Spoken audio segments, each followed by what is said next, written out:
Hello बच्चों, आज का जो हम लोगों का टॉपिक है वो ग्रेविटेशन है। तो हम लोग ग्रेविटेशन से आज 10 क्वेश्चन डिस्कस करने जा रहे हैं। निवेदिता शर्मा नमस्ते बेटा।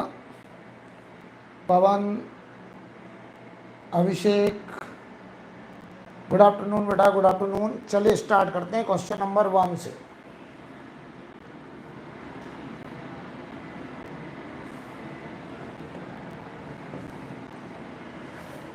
क्वेश्चन नंबर 1 में कह रहे हैं the height at which the acceleration due to gravity becomes g/9। तो बताओ, कह रहे हैं कि अर्थ की सरफेस से किस हाइट पर g की वैल्यू 1/9 हो जाएगा अर्थ सरफेस का। तो याद करो, अर्थ की सरफेस से h हाइट पर g की वैल्यू g/1 प्लस h/re का होल स्क्वायर ये होता था। और जी डैश की वैल्यू बताओ g/9 कही गई है, तो इसको हम लोग g/9 लिखते हैं। और ये देखो g/1 प्लस h/re का होल स्क्वायर।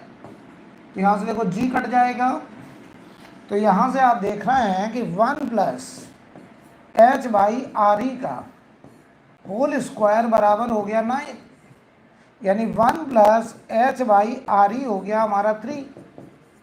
तो बताओ भाई, 1 प्लस h/re की वैल्यू हो गई हमारी 3, तो h/re हो गया हमारा 2। तो यहाँ से बताओ h वो हाइट आ गई 2 times of radius of earth, तो h बराबर 2r।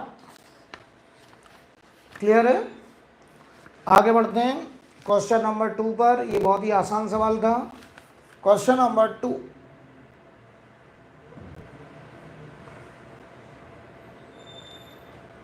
चलिए क्वेश्चन पढ़ लीजिए भाई। Two bodies of mass m and 4m are placed at a distance r। Gravitational potential at a point on the line joining them where the gravitational field is 0। बताइए भाई, दो point mass हैं, एक है m और एक है 4m, और इनके बीच का जो गैप है वो है r। कह रहे हैं बताओ ग्रेविटेशनल फील्ड जहां 0 होगा वहां पोटेंशियल बताना है। तो पहले तो हमको पॉइंट खोजेंगे कि ये मान लो वो पॉइंट P है जहाँ फील्ड 0। तो बताओ यहाँ से ये दूरी अगर हम x मान लें, तो ये दूरी बताओ r माइनस एक्स हो जाएगी। यहाँ पे हमने 1 kg मास रखा, टेस्ट मास 1 kg। कितना मास रखेंगे? 1 kg। तो बताओ ये m मास इधर अट्रैक्ट करेगा, ये 4m मास इधर अट्रैक्ट करेगा, और ये नेट फील्ड यहाँ 0 होना है। तो फील्ड 0 तभी होगा जब E1 का मॉडुलस और E2 का मैग्नीट्यूड बराबर हो जाए। तो E1 बताओ इसका फील्ड है, तो ये आएगा gm/x², ये हो जाएगा g4m/r माइनस एक्स का स्क्वायर। तो बताओ यहाँ से g कट गया, m कट गया, तो ये हो गया 1/x बराबर 2/r minus x. Cross multiply करेंगे, r माइनस एक्स बराबर 2x, 3x बराबर हो गया r, तो x की वैल्यू हो गई r/3। तो ये वाली वैल्यू बेटा r/3 हो जाएगा, और ये हमारा 2r/3 हो गया। राइट? यानी अब सवाल इतना बचा है कि हमको इस पॉइंट P का पोटेंशियल निकालना। तो पोटेंशियल एट पॉइंट P, तो बताओ m से दूरी r/3 है, तो minus gm/r/3 minus g4m upon दूरी है 2r/3। तो जरा गौर से देखिए, ये -3gm/r, और यहाँ से देखो जरा, ये 2 से 2 कटा 6, -6gm/r। तो आंसर आएगा -9gm/r। तो आंसर हो जाएगा सेकंड।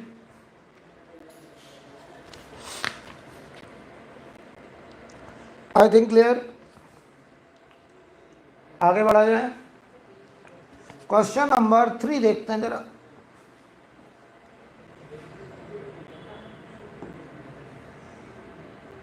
क्वेश्चन नंबर 3 में हमसे कह रहे हैं assuming the earth to be sphere of uniform density the acceleration due to gravity inside the earth at distance r from the centre. बताओ भाई, अर्थ को हम एक सॉलिड स्फीयर मान रहे हैं, पूरे में मास है। तो बताओ अगर यहाँ पूरे में मास है ऐसे, तो कह रहे हैं हमसे कि r दूरी पर, सेंटर से r दूरी पर, ये मान लो सेंटर है, इससे r दूरी पर हमें यहाँ पर ग्रेविटेशनल फील्ड निकालना है। तो बताओ अगर ये यूनिफॉर्म मास डिस्ट्रीब्यूशन है तो डेंसिटी रो कांस्टेंट, तो हमको बताओ यहाँ पे फील्ड निकालना है। तो याद करो जरा, यहाँ अंदर जो फील्ड आता था, बताइए वो फील्ड हम यहाँ से गॉसियन सरफेस पास करेंगे तो क्या बताओ वो फील्ड इतने मास पूरे की वजह से जो फील्ड आएगा उसको हम कैसे लिखेंगे, surface integral E dot D S, जैसे इलेक्ट्रो में गॉस लॉ लगाते थे ऐसे Q enclose by epsilon naught, तो यहाँ M enclose upon epsilon naught की जगह 4 पाई G होता था। याद करो जरा, या फिर हम कहो तो इसको तुम्हें डायरेक्ट बता दें, अगर हम पूरे में चार्ज मान लेते थे तो सॉलिड स्फीयर के अंदर जो इलेक्ट्रिक फील्ड आता था r दूरी पर, वो आता था rho r upon 3 epsilon naught, rho r upon 3 epsilon naught, ये फील्ड आता था इलेक्ट्रो में।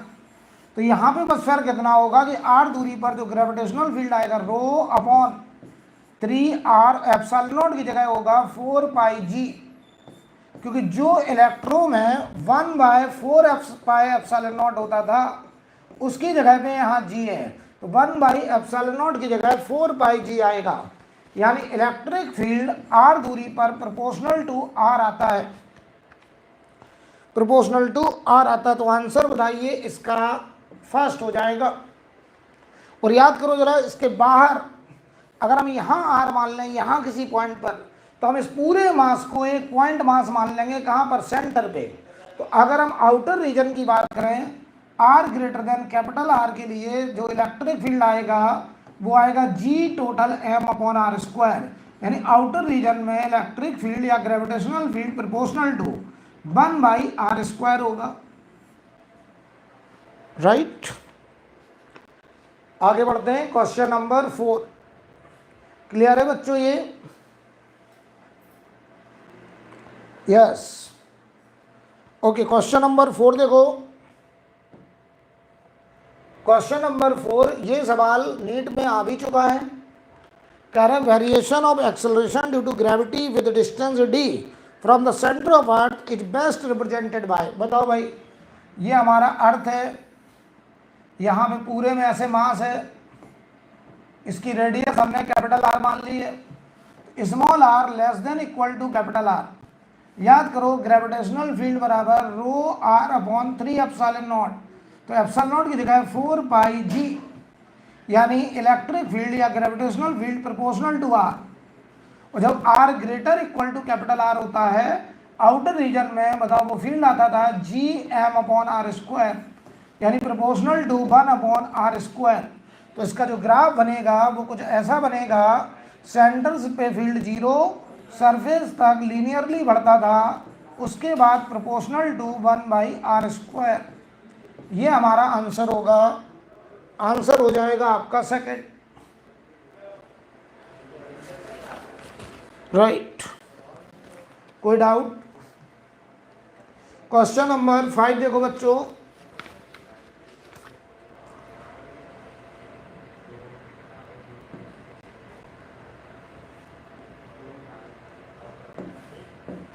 क्वेश्चन नंबर 5 में कह रहा था mass density of a spherical body is given by rho equal to k/r है, कहाँ पे, r less than equal to r, और बाहर डेंसिटी 0 है।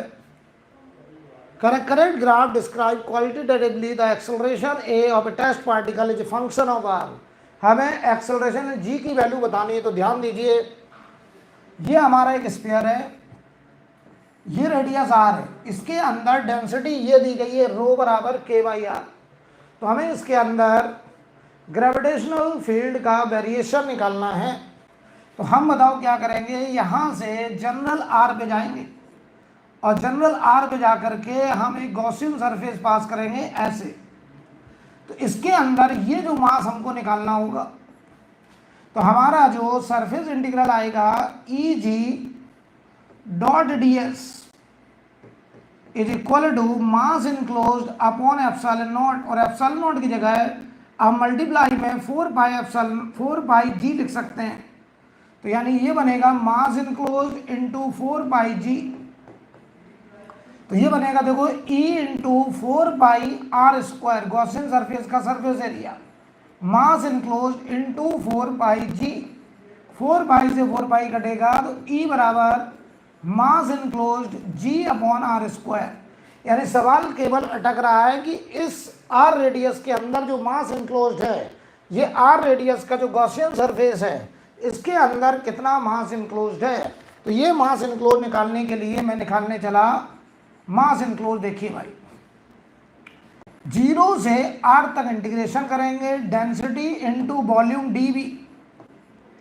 ये बताओ df मास को हमने इकट्ठा किया, तो 0 से r डेंसिटी की वैल्यू है k/r, और स्फेरिकल रीजन में जो dv वॉल्यूम लेंगे हम लोग वो लेंगे 4πr² dr। तो यहां से जरा देखिए आप, r से एक r कट गया, तो ये बताओ 0 से r इंटीग्रेशन 4πk/r dr। तो देखिए 4πk हमने बाहर लिया, 0 से r dr, तो ये बताओ r²/2, तो 4πk/r²/2, तो यह आएगा 2πk/r²। यहाँ रख दीजिए, तो ये देखो 2πk/r² से r² कट गया इंटू g।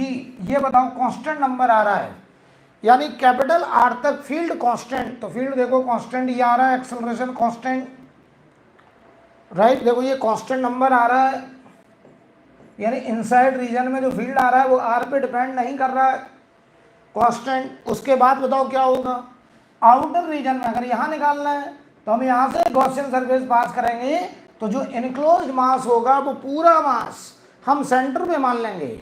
तो आउटर रीजन के लिए r के लिए E बराबर हो जाएगा G total mass upon r²। यानी ये जो वेरिएशन है आगे का, ये प्रोपोर्शनल टू 1/r² हो जाएगा। यानी बताओ सेंटर से लेकर के r तक फील्ड कांस्टेंट आएगा और आउटर रीजन में फील्ड प्रोपोर्शनल टू 1/r² आएगा। I think clear, good question, right. Question number 6 देखिए जरा।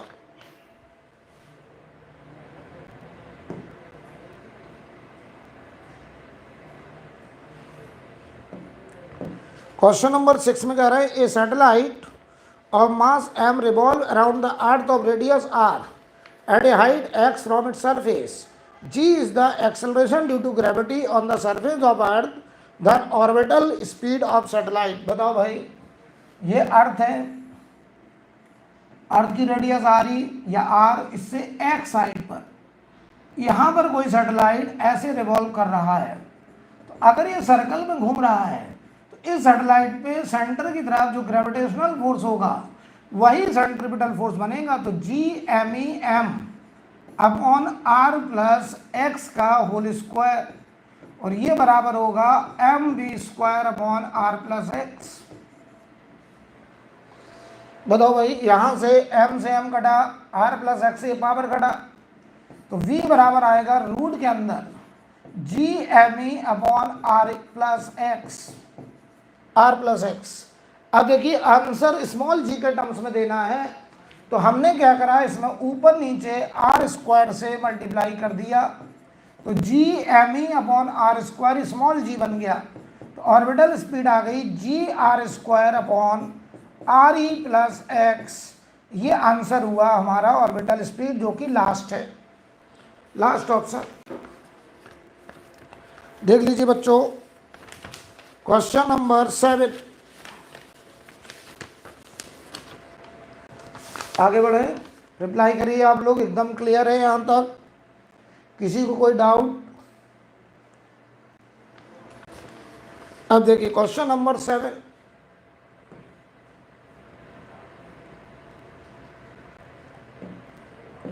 सवाल पढ़िए। 2 particle of equal mass m go around a circle of radius r under the action of their mutual gravitational attraction.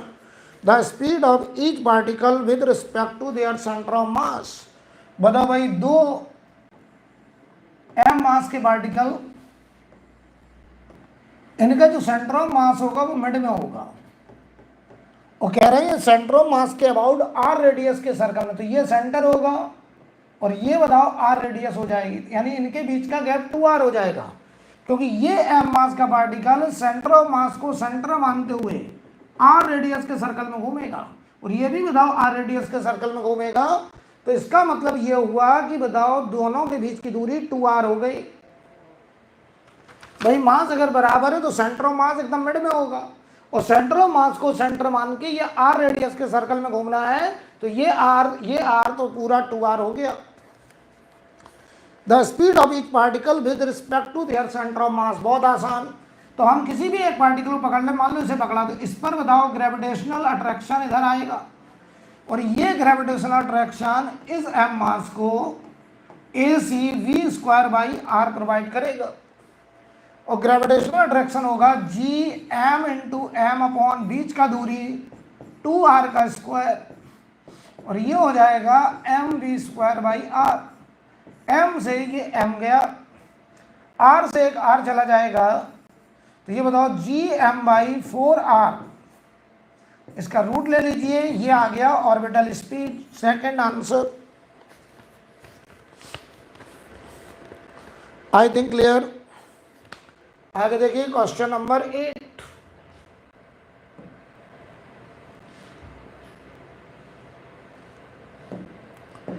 Number पढ़िए सवाल।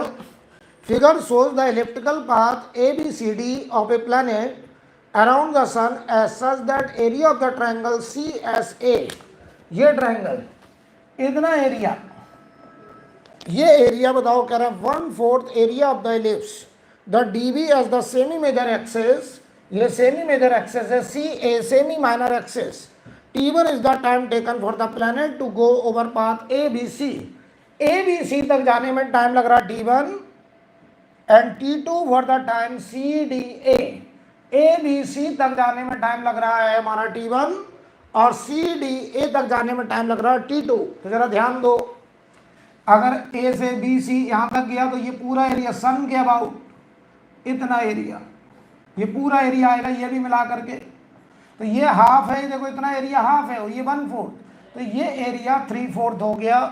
तो ABC path में अगर बात करें तो बताओ एरिया बराबर DA/dt, एरिया को कवर करने का रेट, जैसे हम लोग एरियल वेलोसिटी बोलते हैं, इनटू टाइम। तो ये एरिया देखो 3/4 ऑफ टोटल एरिया, और ये ऑर्बिटल एरिया स्वीप करने का स्पीड है, और टाइम हो गया T1, इक्वेशन नंबर 1। जब वो C से D आ रहा तो सन के अमाउंट इतना एरिया स्वीप आउट हो रहा है, और ये एरिया बताओ 1/4 बचा है A/4, और A/4 को कवर करेगा, लेकिन और एरिया को कवर करने का जो स्पीड होता है वो कांस्टेंट, ये टाइम्स T2 लग रहा है। बताओ एरिया को कवर करने का रेट कांस्टेंट होता है, केपलर्स लॉ में हमने पढ़ा था कि सन के अबाउट एरिया स्वीप करता है कोई भी प्लैनेट, उसे कवर करने का रेट कांस्टेंट, तो DA/dt दोनों बार में कांस्टेंट डिवाइड कर दो, 3/1 बराबर T1/T2। तो यहां से देखो बेटा T1 बराबर 3T2 आएगा।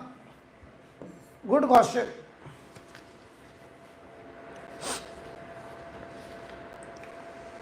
राइट, क्वेश्चन नंबर 9 पे चल रहा है।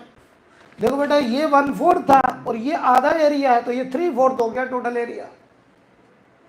Right, question number 9।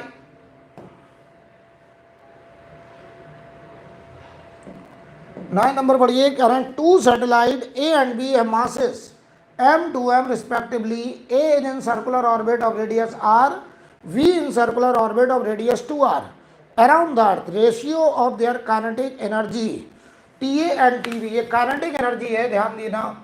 तो जरा बताओ जब अर्थ के अराउंड में घूम रहा है तो mv²/r बराबर Gm/r², ये हुआ अर्थ और उस प्लैनेट के बीच में लगने वाला ग्रेविटेशनल अट्रैक्शन, और वही फोर्स सेंट्रीपिटल फोर्स बनेगा। तो r से देखो ये r गया, ये हुआ mv², तो हाफ से मल्टीप्लाई कर दो, हाफ mv², ये हो गई काइनेटिक एनर्जी प्लैनेट A का, तो ये हो गया Gm/r²। 2r, first equation. अब दूसरा जो प्लेनेट है, हाँ उसका बताइए, फिर से हम उसके लिए बात करें, 2m mass v² by r, r की जगह 2r रेडियस, और GME into 2m upon 2r का होल स्क्वायर, ये लिखा जाएगा। 2r से ये पावर गया, 2 से ये 2 गया, तो यहाँ देखो 2mv² बराबर GME m अपॉन r बच रहा है। अच्छा, इसमें अगर हम हाफ से मल्टीप्लाई कर दें, इसमें हाफ से मल्टीप्लाई कर दें, तो ये बन गया काइनेटिक एनर्जी प्लैनेट बी का हाफ mv², इसका मास 2m है, तो ये हाफ mv² लिखा है। ये वैल्यू और वो वैल्यू देखो गौर से, बराबर लिखी है, तो TA और TB बराबर आ रहा है, तो इनका रेशियो 1:1 आएगा बेटा, 1:1। आंसर होगा third, answer third.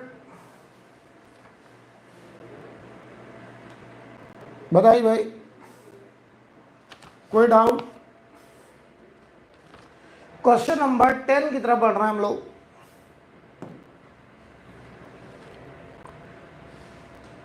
Ten number में हमसे कहा जा रहा है the ratio of the weight of the body on the earth surface to that on the surface of a planet is 9:4। The mass of the planet is 1/9 of the earth. r is the radius of the earth. What is the radii of the planet? बताओ भाई, किसी भी body का जो wait होगा वो m into जी होगा अर्थ पर, ठीक है, ये हुआ वेट अर्थ पर, और किसी प्लैनेट पर होगा mg', ये उस प्लैनेट पर होगा। दोनों को अगर डिवाइड करें तो g upon g', W1 upon W2, और ये बताओ सवाल में 1/9 कहा गया है? देख लो भाई, 1/9 कहा गया। इसका मतलब ये हो गया भाई कि जो g है वो बताइए,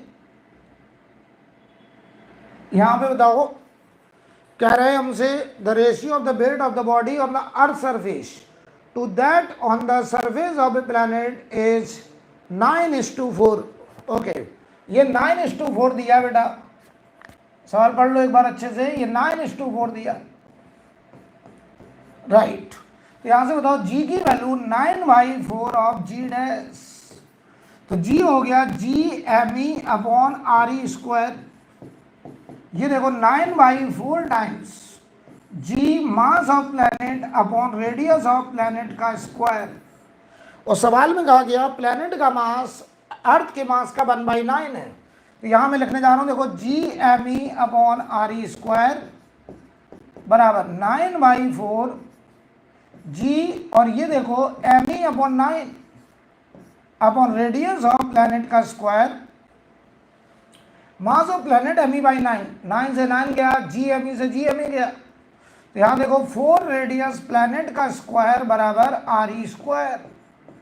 तो प्लैनेट की जो रेडियस स्क्वायर है वो RE/2 का होल स्क्वायर। तो प्लैनेट की जो रेडियस होगी वो बताओ रेडियस ऑफ अर्थ का आधा, RE/2। Second answer, right.